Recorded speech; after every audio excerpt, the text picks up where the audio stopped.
Let's talk about self-love.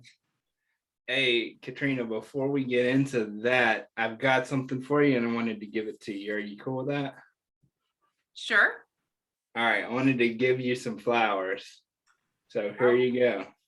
yes, flowers through Zoom. What's the occasion? Yeah, I've been thinking about the idea of what people say giving flowers. And as a male, one of the biggest things that you see often in this term of giving flowers is the idea that we only get flowers when we can't even enjoy the flowers. We're dead, we're in a box, we're in an urn, and that's the one time that we get flowers. And really, it's not about the flowers, it's about celebrating something about you as a person or something about somebody else that you notice. And yet we're tight-lipped on celebrating ourselves and other people. And so that's been one of my things recently, is to celebrate myself and other people. And I think mindfulness can help with celebrating ourselves and others. I love that. And thank you for explaining this phenomenon that's more present in social media these days. And flowers for you as well, Nathan. All While, right. while you're living, we all get to give and receive. Yes, absolutely. Yes. So you mentioned mindfulness, and interesting how mindfulness plays into all of this. Because first and foremost, my one of my very favorite topics in mindfulness is mindful self-compassion.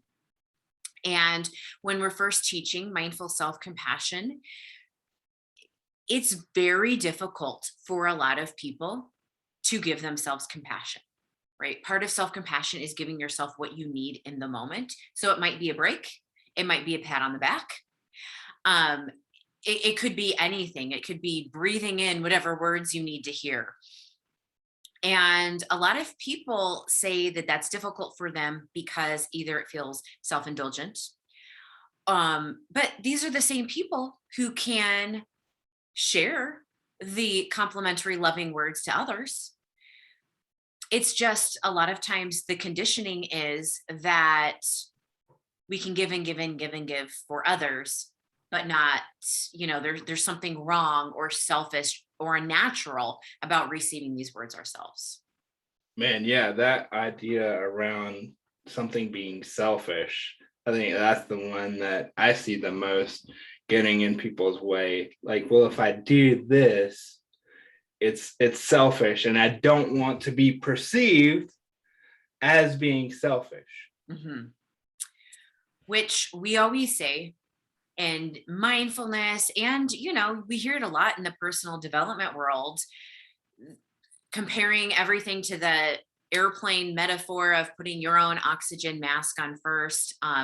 There's a coach out in the personal development world who I love, Christine Hassler, who talks about, I will give to you from my saucer. Right? We shouldn't give when we're depleted ourselves. It's like, okay, I'll give you when I'm full, and when I have extra, I will give to you from that. Mm. I think that's a interesting thing that can be hard to even recognize. Where I'll speak for myself, where I'm at with my saucer, to keep with the analogy. Like, am I empty? Is there nothing in the saucer, or am I overflowing? I think that's interesting to have enough awareness to be like, where am I today? Which is the asking yourself that question is a very mindful and self-compassionate question. Do I have the energy for this? Or what would best serve me right now? And sometimes we do, for the sake of whatever is going on, we might need to delay that, but at least scheduling a time for, I will take a moment to recharge here, because, it's when you haven't given yourself that self-compassionate time, when people snap and say things that they regret, or you experience burnout, to with extreme health consequences. So, would you like to experience a mindfulness practice that touches on this? Yeah, let's do this practice. I'm ready to be more mindful for sure. Okay. So there are practices such as giving and receiving compassion that touch on this balance of giving and receiving. So a lot of times this is a stepping stone practice for people who feel like, oh, it's too difficult to receive. And a giving and receiving type practice, you might inhale for yourself whatever it is that you could use right now. So maybe it's clarity, support, love, joy, passion, peace, and you exhale out for the other person. And then you get to monitor, do I have enough to give more to the other person right now? Or do I need to spend more breaths for myself? This version that we'll do, because sometimes it helps us to encompass all this compassion and to own it. If we think of someone else, this one relates to gratitude for another person. So take a Mm, moment to get into your mindful body posture. For many of us, if we're sitting, a mindful body posture might look like sitting upright, but not uptight, relaxed while still alert. If your feet are touching the ground, maybe letting yourself have a moment to just notice where your feet are touching the ground and bring some attention to the sensations in the body. It might be your hands resting on a table or the arms of a chair. And if it feels comfortable, allowing the eyes to close.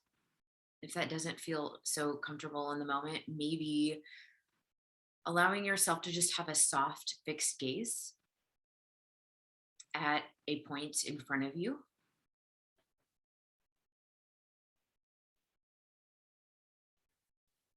And once you're in this mindful body posture, allowing yourself to bring attention to the breath.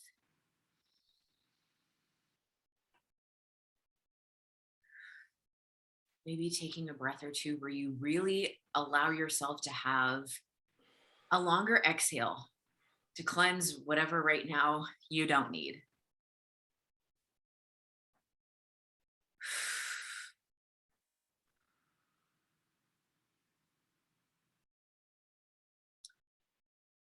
And now taking a moment to acknowledge yourself for a particular quality that you have or that you demonstrate. So maybe the quality is patience. Anything you're proud of yourself for. Maybe it's kindness to others or support or being a good listener.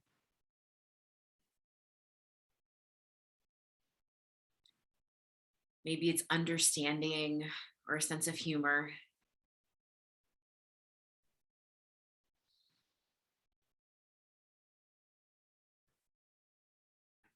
And just taking a moment to notice when you think about this thing that you're proud of yourself for. Does it feel comfortable? Does it feel natural? If it doesn't, any experience that you're aware of is part of the mindful experience. No need to judge yourself for what the experience feels like. All emotions are welcome in mindfulness. And now, take a moment to acknowledge a person or maybe multiple people in your life who showed you this quality or maybe taught it to you by their actions.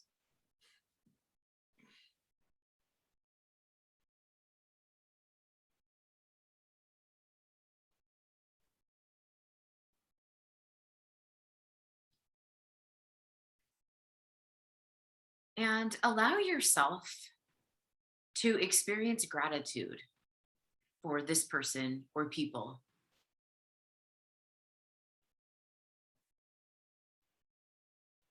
who showed you this quality.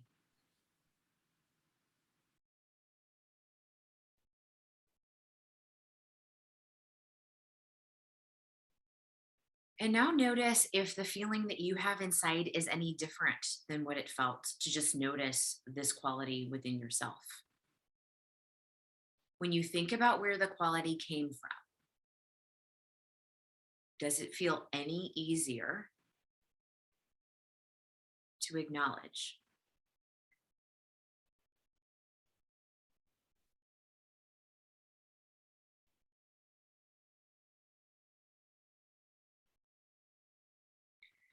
And if it helps you to notice what this feels like in the body, perhaps putting a hand on the heart or both hands or a hand on the belly or wherever it feels easy for you to connect to yourself.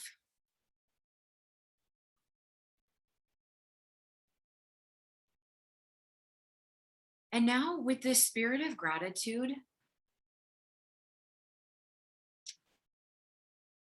for these beautiful qualities that we've received from others, take a moment now to realize that by you acknowledging yourself for this quality and by you demonstrating it, you are honoring the kindness, the support, all of the good things that this other person or people showed you.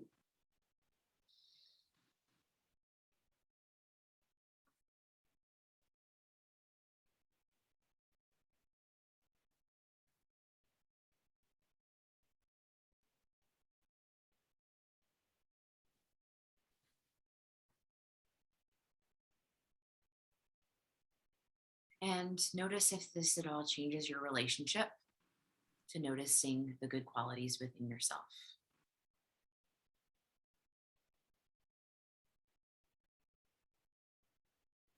Maybe take one more really deep, intentional breath. And when it feels comfortable, allowing the eyes to open if they've been closed.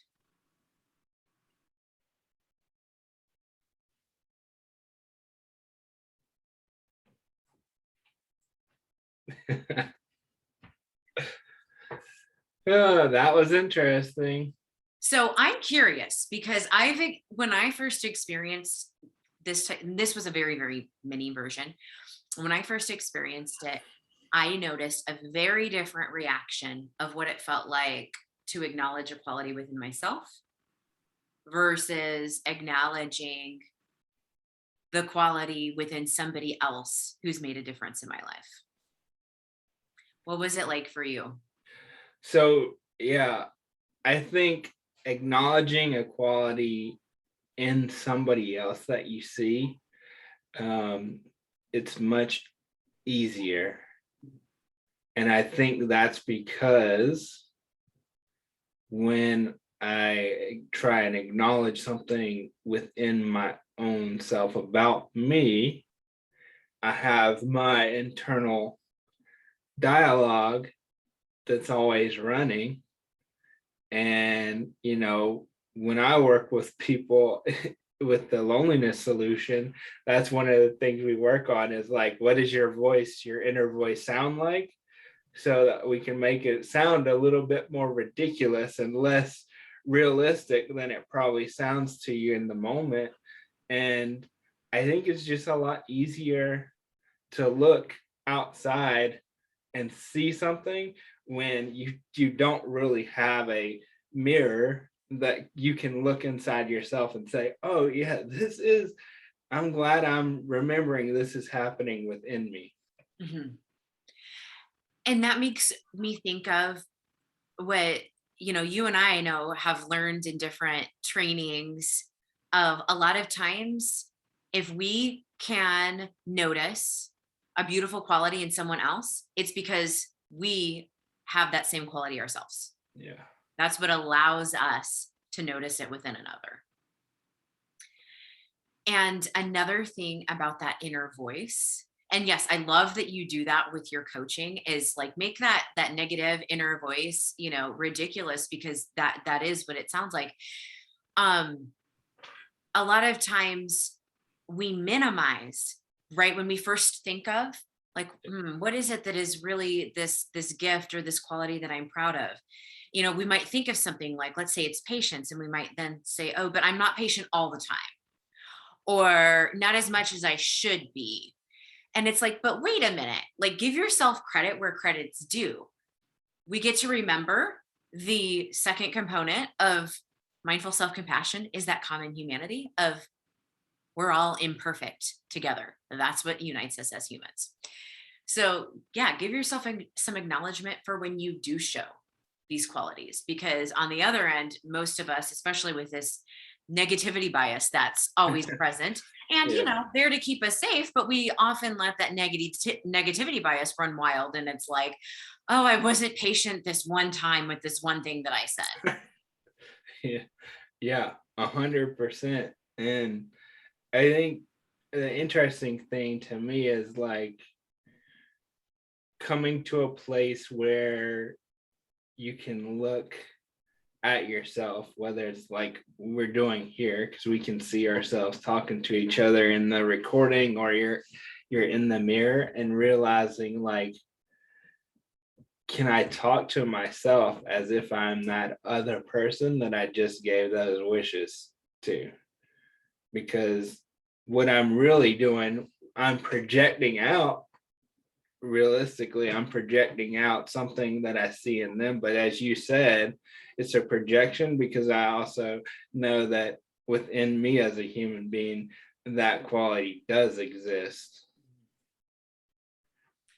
Absolutely.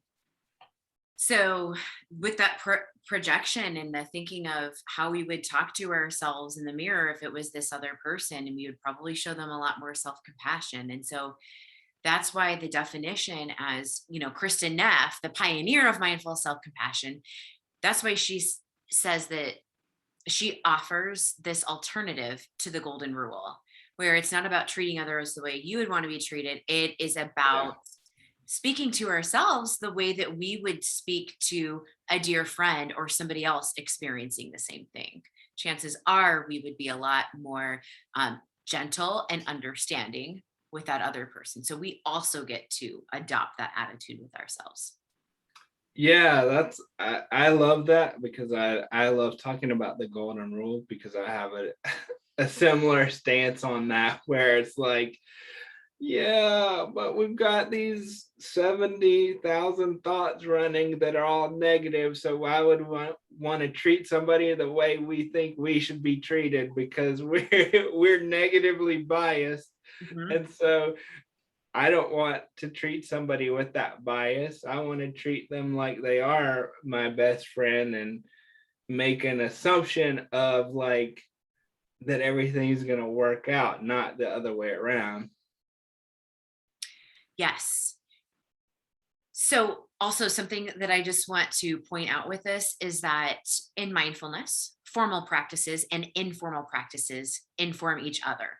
So, we might sit for a guided meditation, such as a longer version of this or a giving and receiving compassion thing.